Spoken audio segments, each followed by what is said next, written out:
Comrade Sizwe, let's talk about the unbundling of Eskom. Now, COSATU has made it very clear that it is strongly opposed to it, but what alternatives are you bringing to the table in contrast to the unbundling?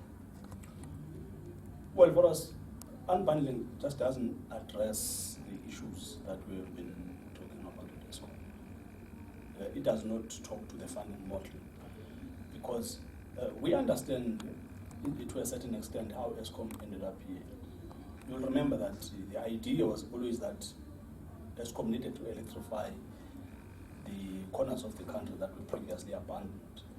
So government provided a lot of funding because we needed to connect rural communities and all of the other parts of the country that were not part of the national grid.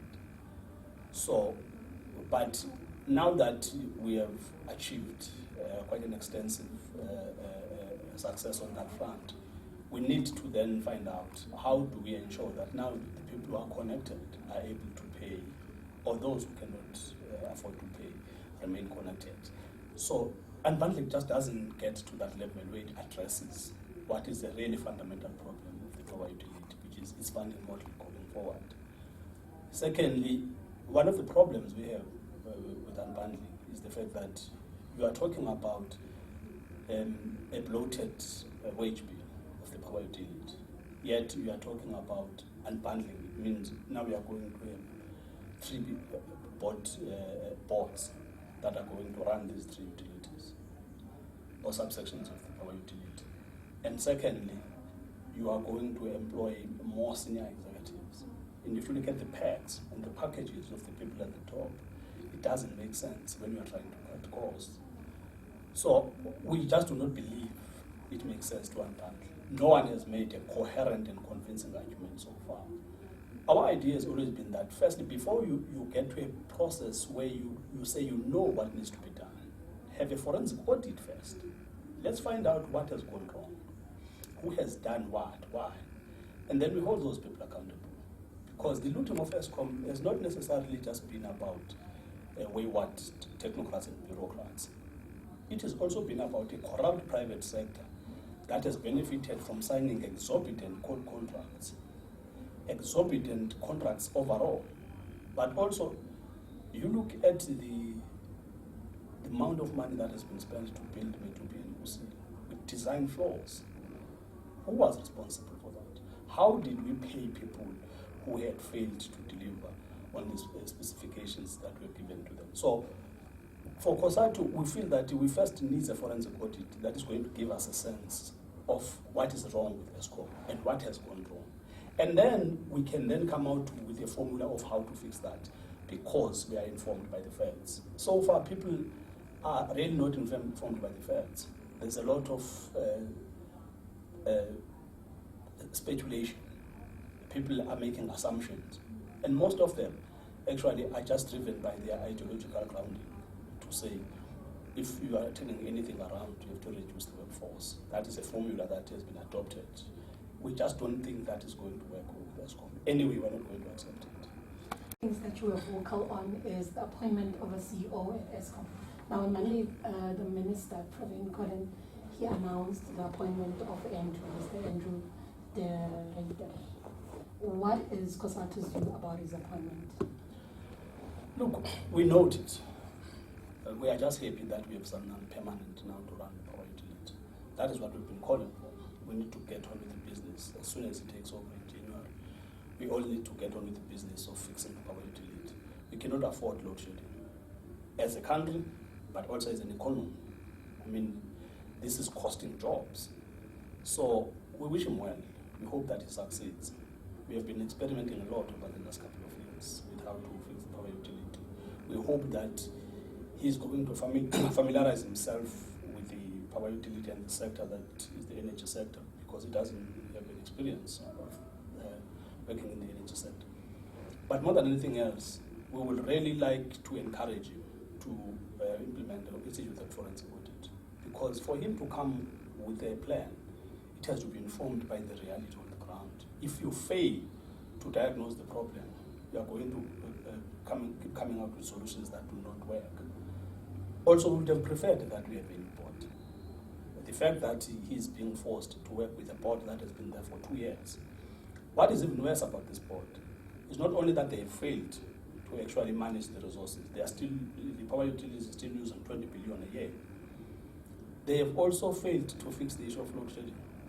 They have done nothing about the exorbitant coal contracts that they inherited. Look at this, we pay 4.5 million more for coal than we would have paid if these contracts were not this corrupt. That is a problem when we have had 2 years to fix that. And their performance in Parliament, the fact that they went to Parliament to attack the Minister of Public Enterprises, who represents the shareholder that is government, it tells you that these people are misplaced. They should not be a part of turning around the power utility, because Eskom is not a private company.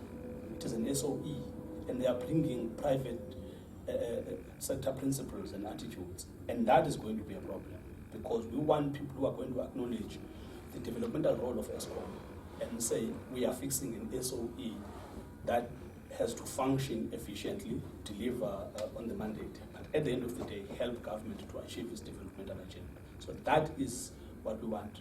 Of course, we still reiterate our position that that board has to go. But we wish the CEO all the best. We hope that he can help us to fix Eskom. The sentiment that the appointment of the new CEO doesn't really speak to transformation. Look, within some of the people who are raising that as a principle, it's a valid argument to a certain extent. But it also can defocus us. Firstly, we're in a crisis situation.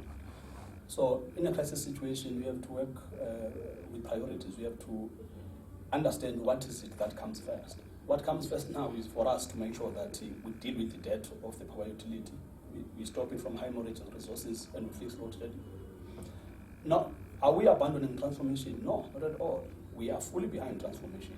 But when we talk about transformation as the Federation of Workers, we don't talk about tokenism, and we don't treat it in a mechanical fashion to say one individual at the top is representative of transformation. Let us have a bigger conversation about the power utility. Let's find out how many women are represented in senior positions at Eskom. How many black executives are represented at the top. Let us also find out what is it that has been outsourced and who are these service providers. Let's look at the coal contracts, for example. Where do those companies come from? How many women are sitting as decision makers in those companies? How many rural communities? Because transformation just can't be about race. It also has to be about class. It means that communities who actually hosted these coal mines, are they involved? Are they shareholders in the companies that provide the power utility? Because you can have black people taking resources out of black communities, but paying nothing back to those communities. That is not transformation as we understand it. Even if a company is black wholly owned, if you do not involve workers as shareholders, if you do not involve surrounding communities, you only take resources out of their communities and send them to Eskom, then that's not the transformation that a federation like ours is going to support. We are not the Black Business Council. We are not a lobby group for senior executives. When we mean transformation, we mean from the ground up. So we have signed R1 billion worth of contract with the independent power producers. Who are they? Do we know who are they? How many women are represented? How many of them are black? How many poor communities are part of that arrangement? These are the things that we should be talking about in transformation.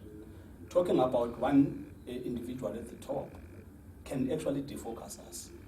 But people are right to raise the issues of transformation so that we do not miss transformation out of our desperation to fix Eskom.